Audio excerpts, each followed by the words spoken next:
DLFMonline.com. And watch no kasebonam DLFM yan app no and a view tin app no so.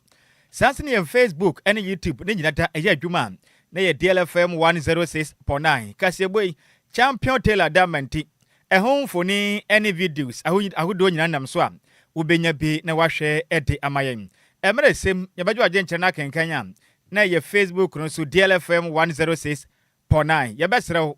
ma Adjoa nkyerna no emfense ahodo a ebetodwa awie yi ho wo ya manyosem a kwaje mna na kokwenkan e wo party atena ye kasiem na kokwaje nkyerna ho nom efiri mpanifo no enkyɛn awie yi ensem titira ebedi kaseburu makotene bi anese enkra betodwa echirem a enem nantewa mienu a wonom etu omomadia etwi tricycle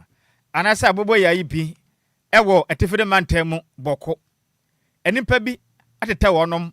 abo mutuo agye omokra edefra omunsem yede mu nkyeremu besom awiei Arehosem ana atotememfo omowo apete nyina siesanse yade omakoto se assembly member ewu edadem yebegyina mu ewo nkran pompone mantayi mu a enya sem kuma kura ne nyina ne se ene cargo truck bi a eso ne yama kuntan pam a efri Burkina Faso ebeduru Kwame Nkrumah circle efri overhead ne so atiato fom se tem akoto sprinter so matches mate na bra anoden pa yede ne so mu nkyeremu ebesom Ghana Immigration Service for achinipa beye dubako ewo tuba efa cyber fraud ho na yede ani be kyeremu ewo US montana so efri se Ghana de hia ba kwa wosomo manyi pa pen ewo honom na ne nyina ne se akane oman Ghana sana hene mekire former finance minister Ken Ofolu Ata ye nyina ye nim sem ne kakrentam ne ne hododo no enti owo US montana so a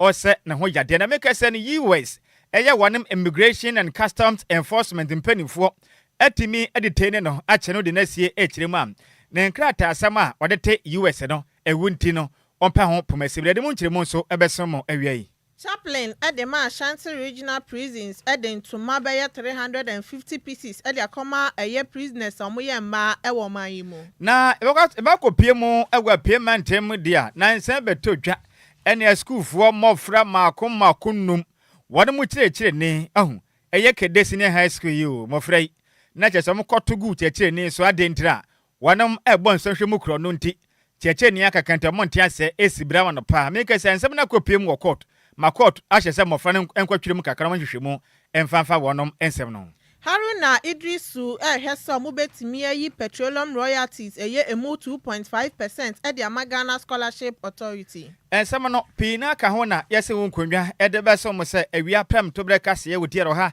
ene nsia ekiripo enkron kasafidie som. Adwuma ko didi suwe ena eso ye nasene. Opensio edi ujuma dia hunise Lumba supa ana wose wutimi eto sanse ye dia fan fidie mu asone sekroje ye de mani pedua na FDA so agye atumu na so opene dodo eto abetimi afrem penifo 0555 274 757 ana 0577 475 343 ukodanso mane ne important ma Madam Abanya Miche ye so distributor wa hono ma adjacent Lumba Sportapiatus Lane Freno ewo 0557 349 401 Mama Vic ewo Franco Sport mo adjacent Onyinaso Washing Bay Freno ewo 0500680783 Bra Kwame ewo da Common Circle Station Obeyadom Choba Freno ewo 0244 094 793 Madam Edith Kusi ewo do wenyo Opsi Central University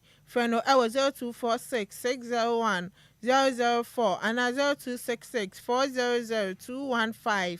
Nana Sachra ewo pokwasi oduma so satisfy water depot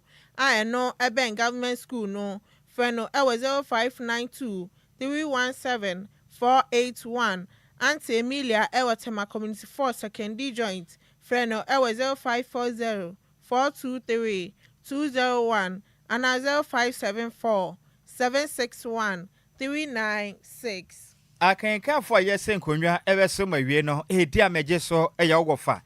osia deyo di one Nhyiraba Kwadwo Sammy bi mene Adjoa Agyei Sikapa ye dan ye ho ye ba ye de kasebo no enkyire mu ankasa ebeso mo nansa na no me wo fa se kokofu sewa osi di ye kasebo no eye dia Sekutu sebam enyade ni bia sekutu sebam ye mwachigo sekutu sebam midial go fusewa sekutu sebam DL kase body hinta no no ne pa hontoma DL News.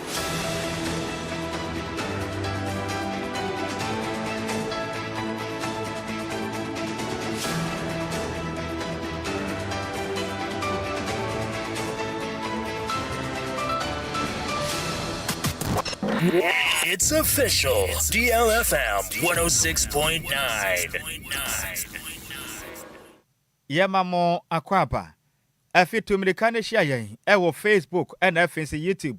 Na yemfa kasebo no enchiremo ensammom. Yensha kasebo na se emfamfiri etefido mantemu boko. Na nkra abeto dia kasebo pono so echirimam. Emnante wa mienu a wonom etwi eye tricycle. Mechire abobo ya yipi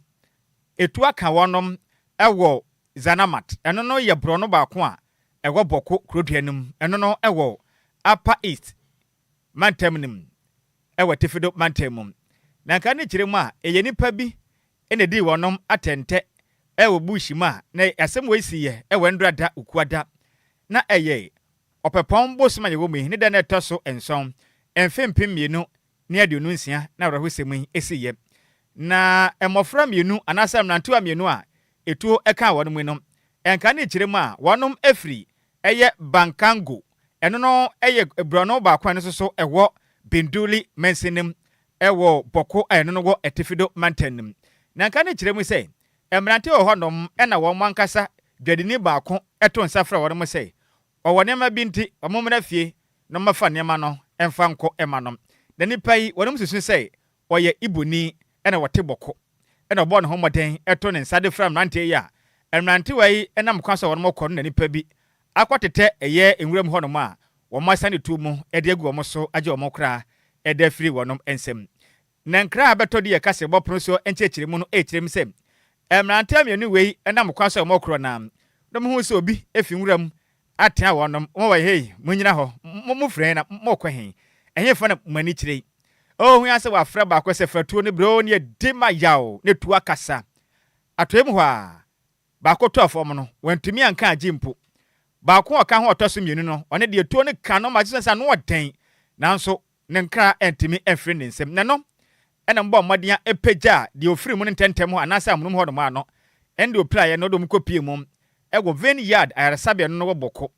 nanso na mkodu ye no nanka doctor fo ebo adwumaden agina de opira no so pa ahwɛ senka wɔn betimi abɔ nkwa ho ban nanso empenifo se bɛmo wo kurade a enkwa entimenye efirisem wo wese de tuo no bɔ no na ne ba bia duru no na yese wua na owu a meke so no so egemu a emranto amenu de omu nyina da etimi aye yankopɔn ediam na mro panipo no no ye assembly member edema Binduli abato mpesua so ne den ede oniminyamfo Asuma Emmanuel eje mre eni de yakase botwetwe nkomo no ana o kire mi se eye ne kora pa ohonom no nya ne nte se Ghana Post Service mrante no eka kire ne se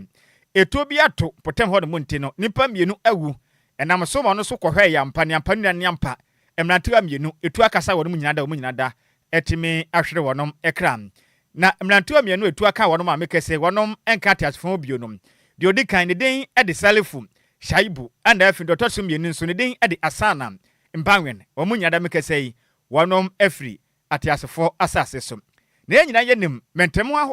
ho ase ensensema hodo a ya ta kwaso egoboko na kane yenim se yadi blo nya wie ya yesa foforo mu dem enkansem we Nyankopɔn adom asante hene otumufo osetutu a otoso mienu ene ahemfo esenkonwa ehu kwan mafaso mbeboa na nkaja asomdwe abanom anka obeso ho ananso yante asempa afi we yahyese no etu ato endrada mamrante wa mienu a wonom eye tricycle riders etu atumi aka wonom a wo nyina etimi ahwere wonom kra ego boko we na rehosam a efiri boko a ewa Tefido mantem ba wiai yade mo nkyeremo esomo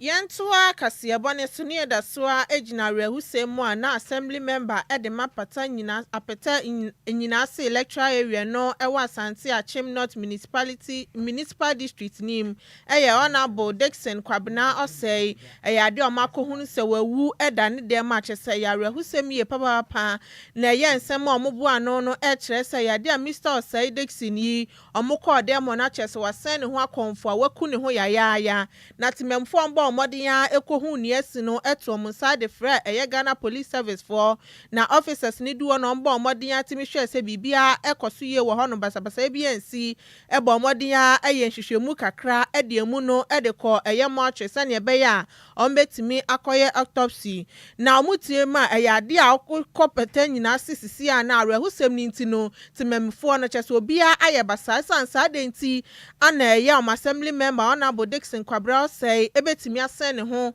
ato anananom ɛwɔ nsiaduro yaya say nti kyɛ sɛ ayɛ arehusɛm ɛde ama mu yie papa na policefoɔ nso ɛkyɛ ma mu yie nhwehwɛmu ɛde ehu nie nti ɛkɔ so a ɛyɛ ewuo yi etimi ɛba yɛn titimemfo nyinaa nya ntoboase ɛmfɛma wɔm bibi ebesi bia nso na ɛyɛ ade a ɔmbɛyi ɔmasotire yɛn to akasɛbɔ no so na yɛnyina mu ɛwɔ nkran pompone mantanim na yɛn kopie mu ɛwɔ Kwame Nkrumah circle na arehosam a abeto DL kasɛbɔ pono so ɛkyire mu a ɛhyɛn bi ɛno no ɛfiri Burkina Faso na bepie mu ɛwɔ nkran pompone mantamu Kwame Nkrumah circle ɛne nneɛma egumu no ɛnya semkuma sɛ kutu sɛ bibam ɛne ne bafua ɛnya semkuma kra na mu kyerɛ ma nneɛma na ɛwɔ ɛhyɛn no mu no ebi ɛyɛ bro beans ɛna afi nso tiger nut we no ɛyɛ atadwe papa hyɛ nnwom atadwe mawia te denne na ne nyina bi egu ɛyɛ cargo truck nim na rahosam ne sɛ ɛka ne nam cycle overhead ne so saa ɛkra ɛwɔ hamachen emra na aboto mienu mekyerɛ 12 am ahomachen a na yɛ watai na ka no na hoɔden asa ɛkɔ kakra na agina saa nti no baabi hɔ no mo na hɔ na ayɛ sɛ de ɔforo bepo kakra no ka yɛ ntimi na driver ne hwɛ yɛ na de ayɛ ne de ɛmfa ɛhɔ na trom okwaduro mirika tom yɛ fast na osi fom ɛne ɛkai ɛbɛkɔ n'akyi na muni every cycle overhead ne so fom set kai to fom a sprinter bus bi nso so a mate ni tim a ɔmo kɔm baabi na ɛsoro set ma me kɛsɛi sprinter bus no ne mate ni no wapira pa baabi ɔda sese no ano ɛde ne yɛ pam na nka ne kyerɛm sɛ ɛyɛ mate ni ɛde ma sprinter bus ɛyɛ trɔtrɔ no me kɛsɛ deɛ ɛnam ne pra na no de nti mpanifo apagya no ɛde na kopie mu ɛwɔ rich ayaresabea a doctorfo gyina no so a wɔnom ɛsa ne yadeɛ na nkra kyerɛm a ɛnam ɛhyɛn a mumnutum ne nneɛma egum na every circle overhead ne so atɔfom nti ɛma anɔpɛ ahyɛnkafo a efiri ɛyɛ Accra Central ɛkɔ mmea hotoɔ wɔn nso so mufiri mmea hotoɔ ɛkɔ Kwame Nkrumah circle ne Accra no ɛne nkyɛn no ahyew pa traffic yi obi nkɔ na obi aba utum sɛ yes kɔblane ho fifiri pa no patututu adenti agye ka no aboa peso pa sɛ dia wadwumadi a na ɛnya sem kuma kram na ɛnka ne kyerɛ mu sɛ officials anasɛ mpanyinfo mu di dwuma ɛwɔ otumgya adwumayɛkuo na kate ɛna afi nso asahwɛ ɔman Ghana ahombɔmbɔ nsɛmu Ghana Police Service ɛtuma kopie mu a wɔnom aboa ɛma nneɛma ahodoɔ a egu cargo truck ne mu no wɔmatumi ayi ma wɔmɔden so atumi ato kaa na sɛ mkɛsɛ de ɛkwan mu atumi adama ahombɔmbɔ nsɛm so atumi ɛkɔ nkane ɛwɔ Kwame Nkrumah circle overhead no ase hɔnom na mla de yɛ kasɛbɔ ɛte asɛm wei no ne yɛ ne adehye a wɔnom ehu de esiyɛ ɛwɔ manna kaa no babɛtɔ fam no ɛde nsɛm to de yɛ kasɛbɔ anim ɛkyerɛ mu sɛ ɛyampa ne yampa ne nua ne yampa na hyɛn no na yɛde atum sɛ na homia sa ahoɔden bi anim enti no hyɛnkane ne hu sɛ de ayɛ ne de bɛtɔ fam na ɔtim de katente si fam ɛna kai emuni firi hɔ soro hɔ no ma ababɛtɔ fam a mekɛsɛ abagye kwan no ɛde abɔso na ebi kura kyerɛ mu sɛ ɛnya ade a obia afiri mu na mmom no wohwɛ nnade na ebi asɛe agyapade ahodoɔ nso a ebro beans ana tadwe na egu kan mu de dodoɔ na no sɛ de ayɛ no ebi nso ɛbɛsɛe anesam na ebi nso de afuto de ama hyɛnkafoɔ sɛ edu baabi a ahyɛnkafoɔ pii wɔn mu nnim akenkan enti ɛyɛ road signs no wɔn mu nni so obi kura kasa wo kaa yi ɛso ade enti ne wanfa fam efisɛ mmara ne kyerɛ sɛ kaa na wɔde nam no ɛyɛ cargo kaa na ɛso na wae ba atrɛ saa na ma no dɔɔso a fa fam sɛ ɛbɛyɛ akɔfa soro a ɛnkɔnkɔn mu ne ntɔ fam nanso hyɛnkani asɔɔden ti wantie na ɔmo kyerɛ mi sɛ Ghana man panin bɛboa anka ɔmfa mmara mi ma na ɔmo nkyerɛkyerɛ hyɛnkafo no mo ho ɛkwan so mmara so die na bɛboa ma nkwanhyia wei no ɛnkanya deɛ ɛbɛtumi asi koraa. What I just experienced that now by 12 a.m. last night, so the truck it was fully loaded, it's overloaded. So from the back, it reversed on top of the bridge, coming back by itself without the consent of driving to this point. So the driver have to run out from the car. So the car now turned from the top of the bridge down so nobody did everything. So they have to offload the goods. I was around because we work here. So it was we saw everything when the car was coming down by itself because it couldn't be able to climb the bridge because of the overload. So the truck now fell by itself down. No, nothing destroyed. Only the metals and the goods was carried. I'm watching me buy. I'm watching me buy and I say, my people say car way if you overhead and swap it off. Now, no more how much you move. The two load or for beans and they are now, how much I said, can't you call ya to me and all sandwich, you know, better for more. And he ever said, I buy any found. He says, I overhead we are my I don't call the only kind. Who are a woman say, oh my yet, there is somebody see what actually say, Oba, who are who are Kakasia for form, but the limiting kind to mobile and one salmon and Musa. I'm a professor. Take a Bible to my beer. I bet what I say, Kakasia, or do her own to me in fact, for form. That can't keep on first of all there. I can't boy. For the AC, we are the baby banner, Kenya Papa. Yamia said, the Bolivians are better from the year new plan. Yeah, fine. This rabbi, only the first idea of my yes, I'll be a house here and a baby. Any a debia a house here and a befisi a woman enti Uber Facebook no so DLFM 106.9 Champion Taylor Dama upa ubinya video ni biasha in fact was sempam nani a wuti ye eya de hye mu hu kwanhia no na ndo mu nchemo asom die kase bontisika ene cargo truck ne ba ko eda fom tim free coming kuma cycle esoro ho beto fom sa cars no mo ma video ni ensign kakra na Ghana fo ni hu truck no ha ene da ho no ene da ho no mo tai to fem papa o te trotro mu na se hu se car bi se ba na oyam crash hye Almost makwan yo. Sa driver makwan da no musa wo sam ho anon pese omonsan so embe kwan chese wo ye ha. Na we Nyankopon e de na se because when ke si emra de ache pa manfo okrum a enka nya asem fufu enka nya asem ketua o. Endra da wuko de tuntum ebie Ghana fo maako 23 na lolu nkwanhia kun wonom. Ena ahamachi yanso ade we mum ntum firi so abeto fom team. Menti ni ba ko apra wa that rich say senke si data mpa ba de say anopa ba de say no ntu ho no makwa kaseme besi no ke yente asempa o seke won so de nipa wo ho scarce twam se na nyame ne de na se say kwesi sa time na wei ka afa ne ma busu say Ghana ka na ekọ Burkina Faso a ka Burkina Faso mampani betwa bi atwene kwa ma ho kwan maka ne kura nwuram nanso Ghana de obeba almost omo cars na wa na me ka kire Ghana de kwa ye ma ne nwuram ba ho de ne ba oduru ho no ma won bejeje kakra firi ne nsam mama na nwuram ene ye ne yento akase bo ne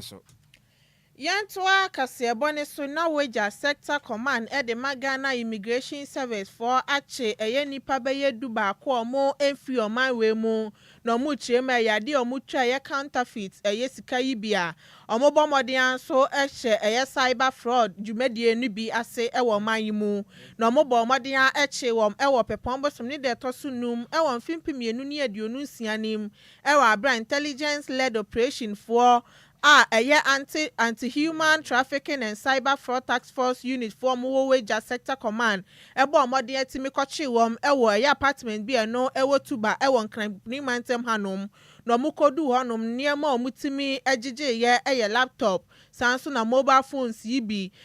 US dollars fake one ni bi pa na chese gu wonu bebre sanso na tabletop printers any photocopy machine ya eno no anomudi twa ye counterfeit ya omobo omode ya etimi eji ni na sese ni de ye nipa du ba ko no omo wa police fo akachi omo bomodin ahese nhwehwemu ebetimi akoso na ye statement ebeto oja every eye public affairs department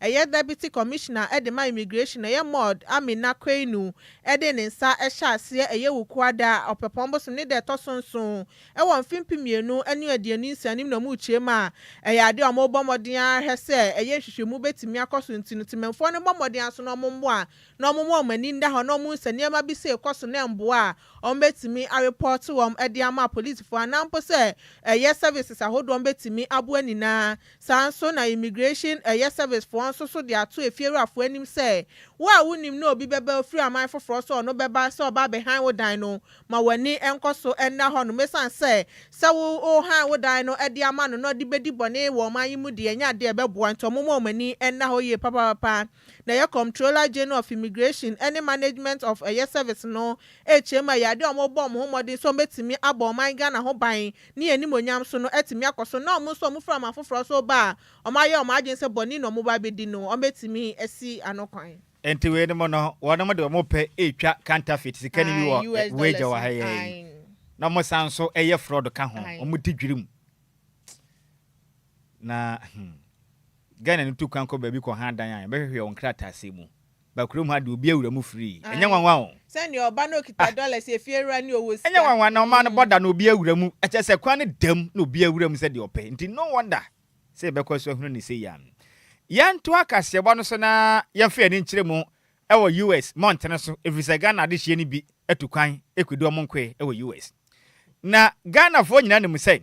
aka ne oman Ghana yesa na ahene metre former finance minister Kenneth Ofori Atta beto dwa san ho dodo ne kakrenti no o United States of America obomodin agyarehwe na napomuden etimi akonkane na nsempo beto dwa sene OSP kisia Japan betretwe nsempi fa ne ho edekre ne wanted ekiremu apapai wadi Ghana dwirim ntie nkoso ne pachi ne yenso deduam emre omanyimu na omamebu nkonta nkyere Ghana fo sika bi osusu se afa ne nsase ne ade am Emma kan ofoliata aloya for den krata ba bonten be kire o manyi se de dedo ne papa so pa homa so enya ne bonim ana ne say no pese wo say wo man ne ho nto no like ne ho dodo no pa ojade enti otumi mante mo ntwan nyame ya do ne ho to na obeba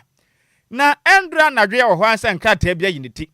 na nkrata ya ba yifri hi a efri United States one Immigration and Customs Enforcement eternity a ekane se IC empanifo nchen ekiremu am Yam papa kan ofolata aka ne oman Ghana yesa na hene ewa mu kiremu a US na wote no na nkrata asem ma ne kwan se ontena US mani mu no sese na se nkrata no ewu na visa na nya wu awie enti awudi a na se nya afro na de tena US na US no enti se Ghana obi ba ne nkrata nkita na otumi tena oman mu se ne nkwe ya wo kura mamaso dore kikira busua ekire din obi amisa na hwe no eho de enti se enti sana nkrata no ayetwam ka bia esempe foto me doa no na mde ni kwasie kakra na wanhwehwem edifa de kudie ntia ne nkrata ewu na oda so ti US no onkwa kire mpanifo na enkrata efri yam papa Kenneth Ofoliata aloyafo enimlanimfo enchen eba ne kirem se meke se de yade omo ne US mpanifo edinsa woso enu kwan pom befa so animanim yada no sa oha na aba no wono betimi aso anom na enkrata no ekirekire mu am na aloyafo se yanka nkire Ghana fo se Mr. Ken Ofoliata na wadi kan adenkrata akwadan US empanifo ne mlanimfo say na nkrata ahodo a ema ne kwan ma otumi etena US no ayesa ne bre no eyaso into mommoden extend omfa bi nka ho emfa ma no na ayade asem no eda sada ho no ma empanifo ebobo ho a into mu kirem a wo hwe US ma no emra no nso a sa wote ho na sa won krata no eyawu a wotumi apply for foforo na o matumi astande ama ni sente no Kan Ofoliata onye boni bia oni awu enti onamra kwan so a obo adwuma kakra nkra na mpemfo moden agina mo nanso aboa man krata sem bia tumi akonkane a wei etumi nkofa nchini ahwo anaso ha bia no entimi emfama na lawyer fo say yen kan kire Ghana fo say wo mo ni mpenifo ahodo wo mo kapiegom a wo mutumi enimu mnapa eguso edinkita ho ahwe aboa sebeya yen papa Kan Ofoliata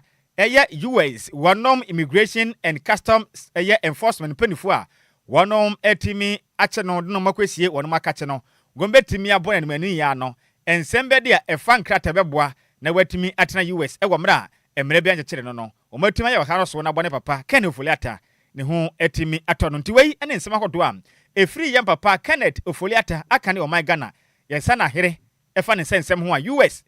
mpanimfo etimi ache no se ne nkrata odete kurum ho no mo no ewu nti no onsan na oli no ntesa won be wonu nkonsa e de na ba ne mamu nti sika de tie nie sade aye die omo hwe ne dada na omra so de na brai o se so oba na chi o da bi sa obi man so no wote wana on nkrata ne wu a utumi apply for sisi ane de na mo say ye pending ya de ampirifo gu so omo ye document na ma no nti yes we no mu ni ya beje no o yali o no omo kire mi say prostate cancer ha no Ghana hospital na Ghana die ni ha no ko na waja iti ye no isi ana waja ni ya ni de ya na ombra ya beje no da bi ne ya de na mo say de no ntumi mfa ntu kwantenten sa US ba Ghana kwan wa ntumi maga nti omo nya nkrata na foforo na osa ne ho ya de yo ba fie ojidi na da bio anoma bia ne ho awa ntakra ka wiem da ekofie bia sida anoma bia obewu bia no wo ye ho akra wu atakra be fom ti no matter what e den ya ne ho to na obeba fie oyare yen so ache say yare ne bi ho ye kan sa na edidi video mu chente e be chance nti obeba kakra nkro obeba nti no e ho sensem no sika yento akase bo no so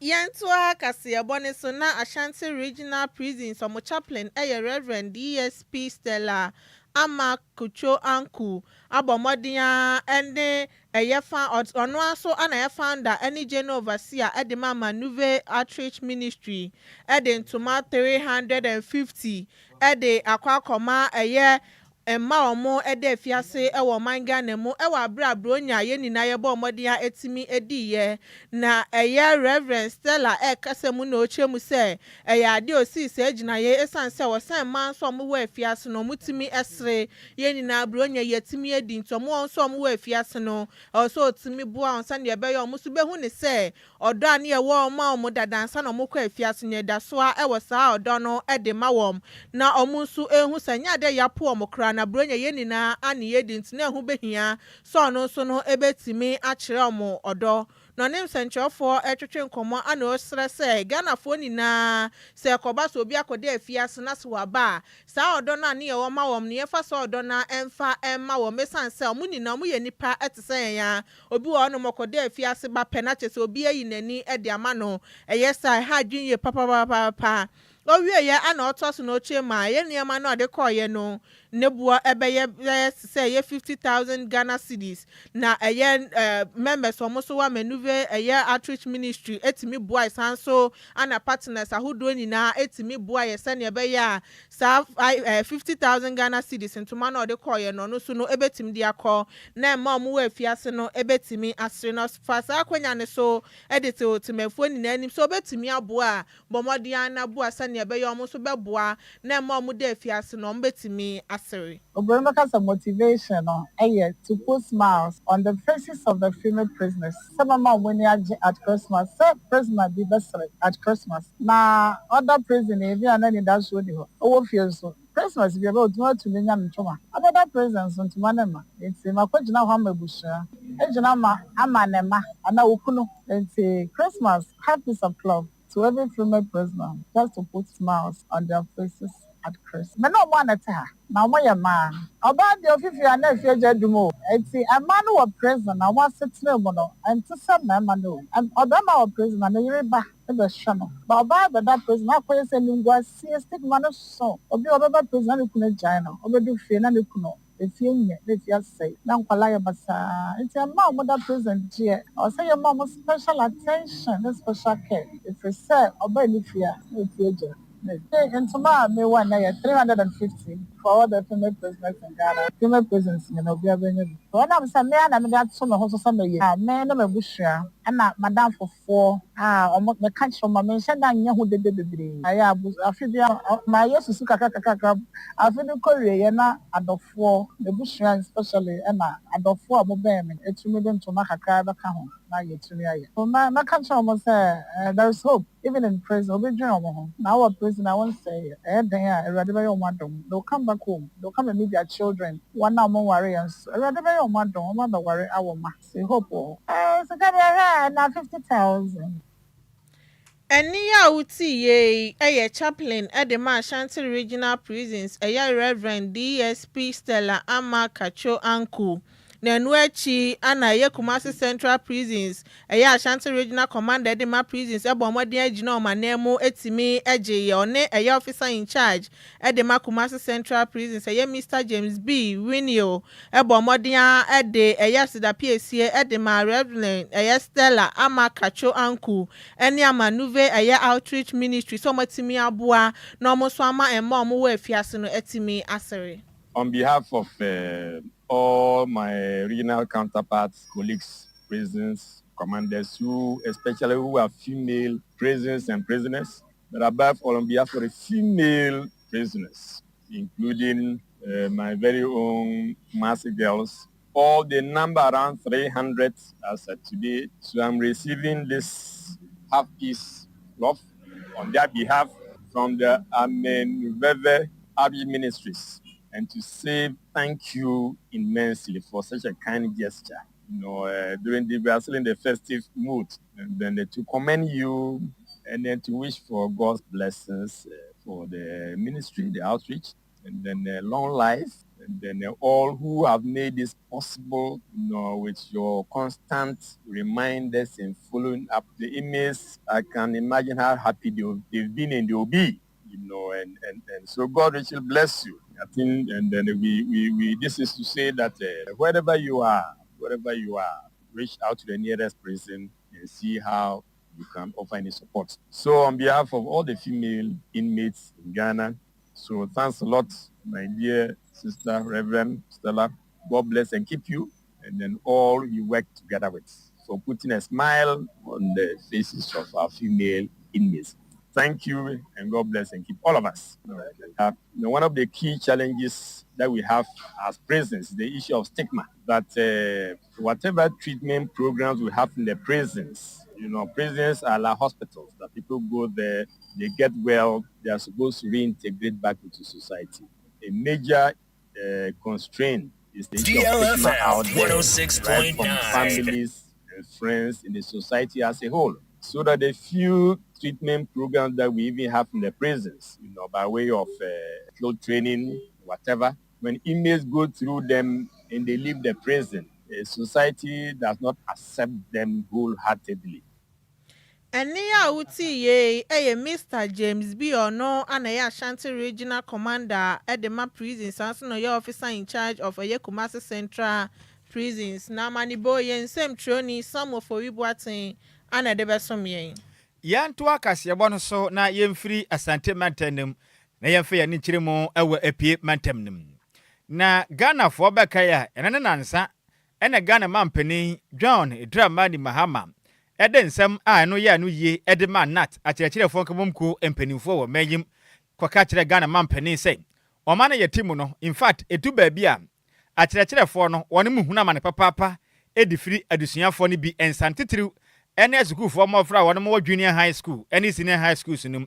ene mpambro pa wɔn de akyerɛkyerɛ fo no bi fam nansen no ano ɛdene pa ɛde ba de a kyerɛkyerɛ fo no huna mande toto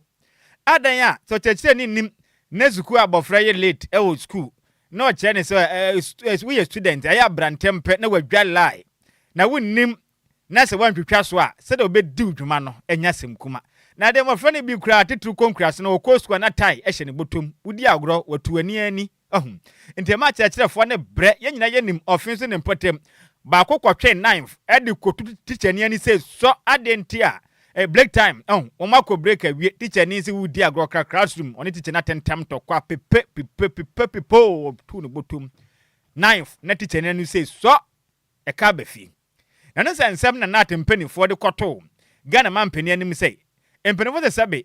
sɛ opam hufo a aya oto ne bema entamu ntumi ntena sabe baabi mo di nkyina dure no mabɔ bra mpanimfo a mo wayere ne mma na sabe mo fa to fefe wa sei eto hye mo so bobo mo saade o mo mpene biom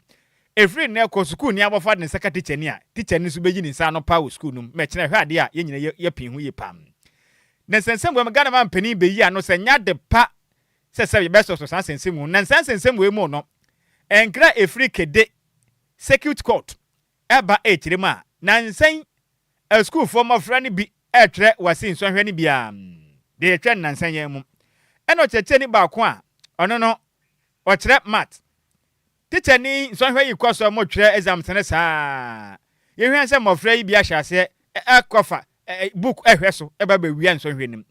no cheche ni kan se na mo se ne hwan so hwe de ye mo so hwe mu kro no wo ya saa hwe school na wotumi mo brenti ebi kransi be de nya ne saa enti munyan saa na mo fra kokop a na mo se wo ne hwan ada wona hwe ya na wo ya ma omoto se teacher ni so ahemre teacher ni no etibi hwan ye papa enya simko teacher ni den ademester Michael Quason omu di ni dwuma pa e wo kede senior high school nu mu a e technical school nu mu a piemente mu a na enya simkuma na Andrew de na ewuku ada ena kede circuit court no ekọ asetena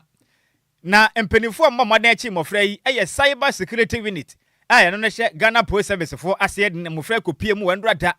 na eye opepon bosma yemu na taso enson enfempem mienu ene de nunsie mu no mo de nkofra ne kwa mu se dabi emanfa ne nsem no ebehia pa se wo mbetimi de makwatwere eposifo kukumu kakra no ma hwehwe mu ede afase nkopo ya atoma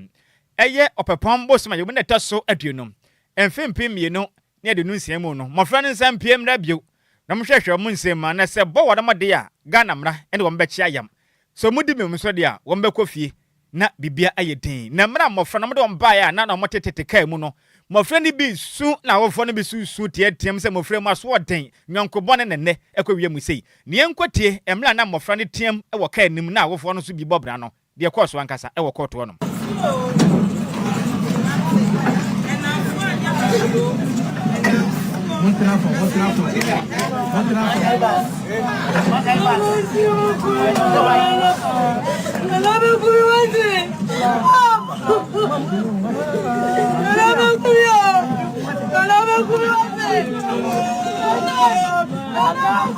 DLFM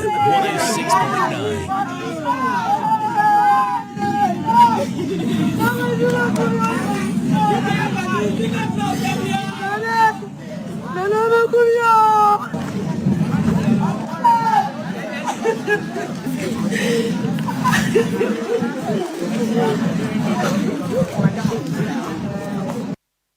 enti ani a woti ye eya wofo a wonom emma eco school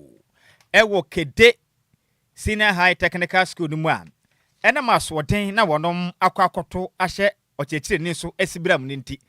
eposifo ede wonom akwakotwam kukuma wo menye hwehwem ede afansamone a ye mofan ade no awofo no ena wote se wonom ebo brain na ba Facebook no so a eye DLFM 106.9 a ye de eho video no atoso a wo ba wo benya bi na wahwe na in fact awre ho pa se mo frank tenketen mutumi echire teacher ni WhatsApp sa de aden hwe teacher ni na battery ketiketi na mo frank tenketen mo papa wono musum why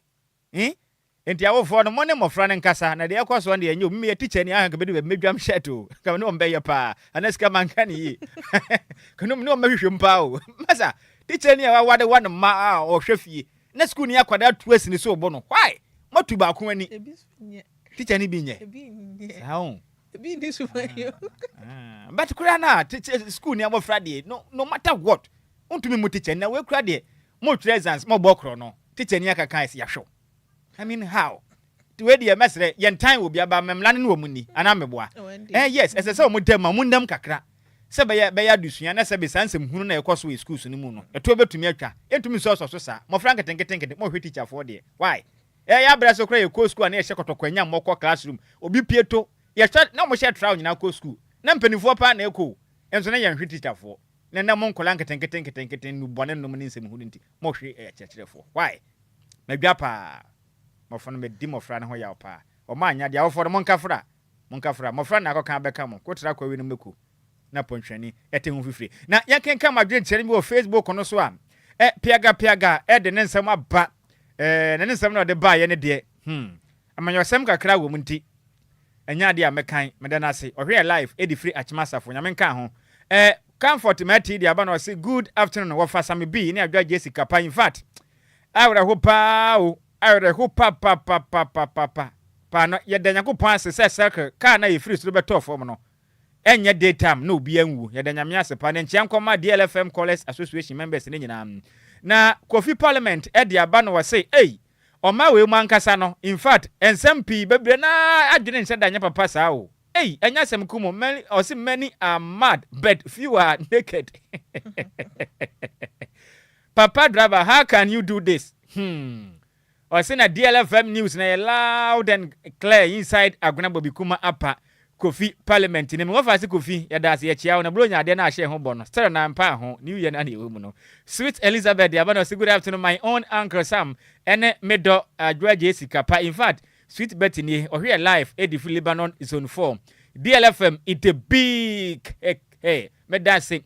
Janet Ofoliwa or say no say good afternoon to you wafa Nhyiraba Kwadwo Sammy bi ene Adjoa Agyei Sikapa or say in fact ye bodwumaden pane na nyame ase se nkwanhia we no ensi daytime ena car no so ye sprinter na nipanim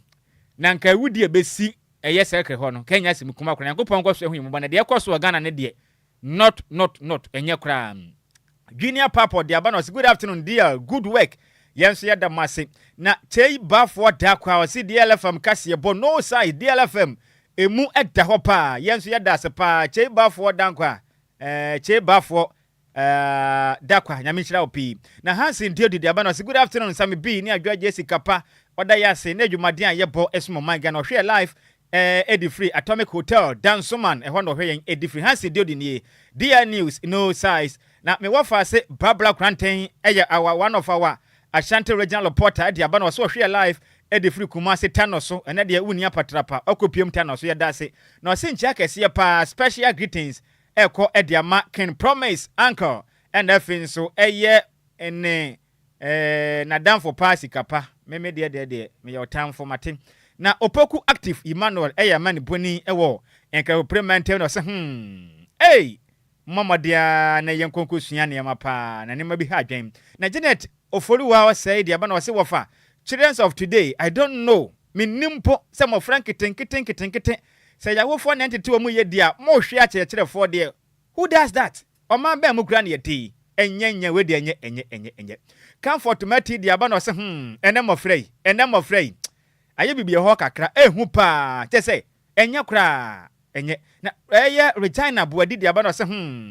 good afternoon this soon e de atuato opoku active human dia ba no se children of the future pa ehu pam Regina Buadi say oh ohwen live Eddie Free Achimwata market me wafa se Regina Buadi awia mechi na ade hye ne ma motonton ade ewo Achimwata market ya menchire mu nyina se awia madwane kasebon ye DC emusemufo nom aya Mace Mebel entwene se mu ede ema yen champion Taylor Bemo Boata ede ekopie mu wo Facebook and FNC YouTube kasebon no wonya bi ehwegem Mr. Samuel Akwa dodo aboroma ne se DJ Zigibi echinchim efre ne fruma edesum ye wiei akenkan fo mienu ye sinkunwa beso mo no edi ameje so ye wofa o si ade yo the one Nhyiraba Kwadwo Sammy B menem wofa se ba Adjoa Agyei Sikapa ye kwehwa na eba na Adjoa Siuki one hwan sexy journalist and afi kwame efum ebre ne nti na Adjoa Siki opefans pa na ene da ben ene yawada tijumade ne friend say yawada kompon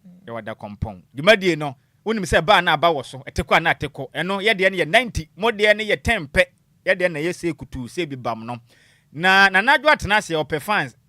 bonamane kakra mayen so akire muhima efifi muhima enkeche hima radio mu ya santo a Michael Jackson right enti yakwe ye de mo hire na Adjoa Siki nsa na no ye so a sema ba ko mienu ntem ye de nka ba ye nsa aka no ebesomo na echi na Adjoa Siki ene pamfo ebefa ekomye mu nyina mu ene tia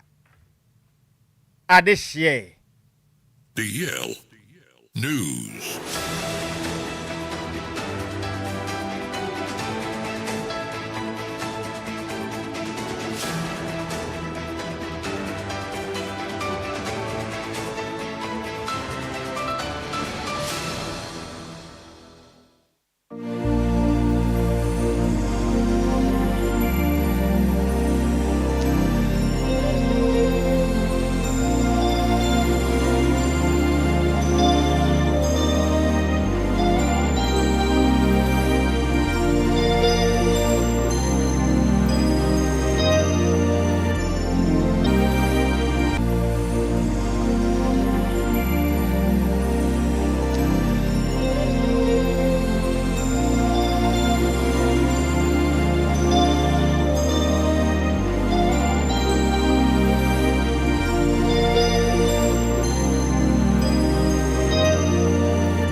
strong ties laid,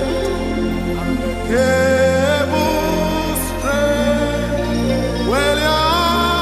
anchor drift off and remain? Will your anchor hold in the storm of life?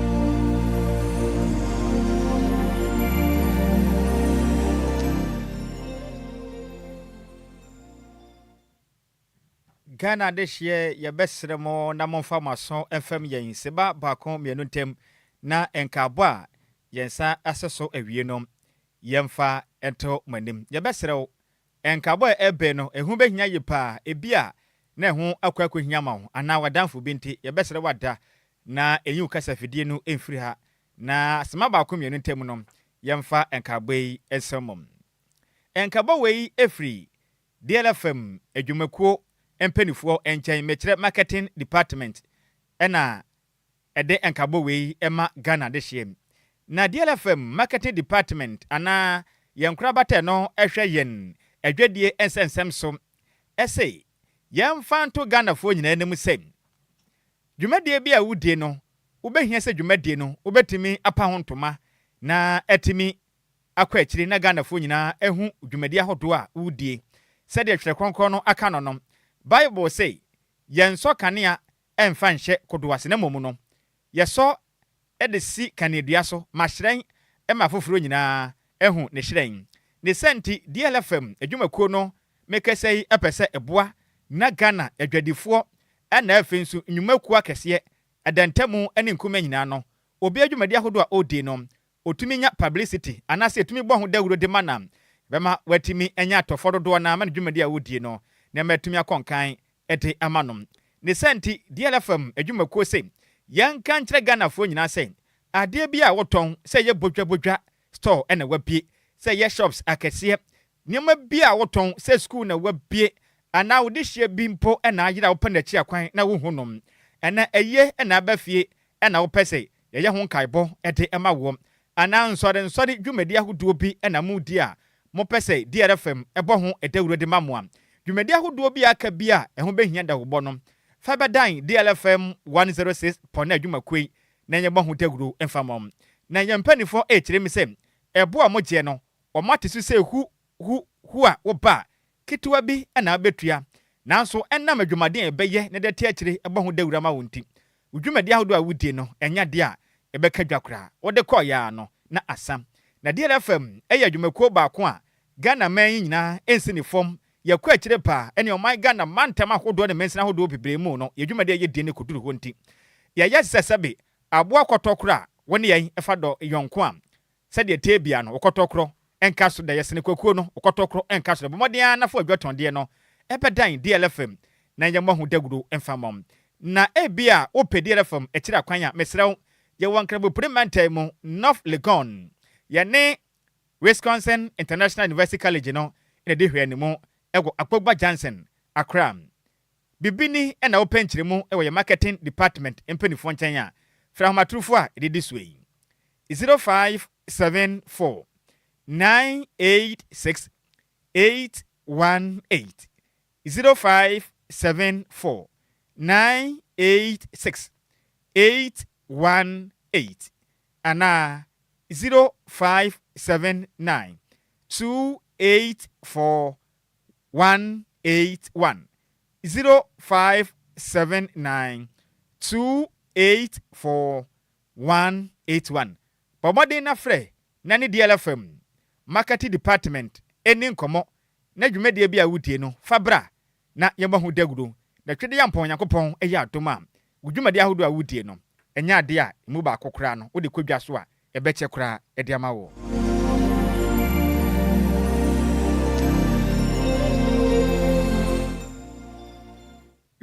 we ni nkabo a awie yensa so a yede aso bedam asepa semo ya asopa ede ema nkabei edi ameje so eye ogofa osi ade yo de wan Nhyiraba Kwadwo Sammy bi misor suei na akire mu hima radio mu ya asanto a Michael Jackson na Adjoa Agyei Sikapa ebetena se no na pamfo ede diara wadwumadie no atoa so de asom mo yɛde ma se sɛ mo yɛ asopa etie yɛn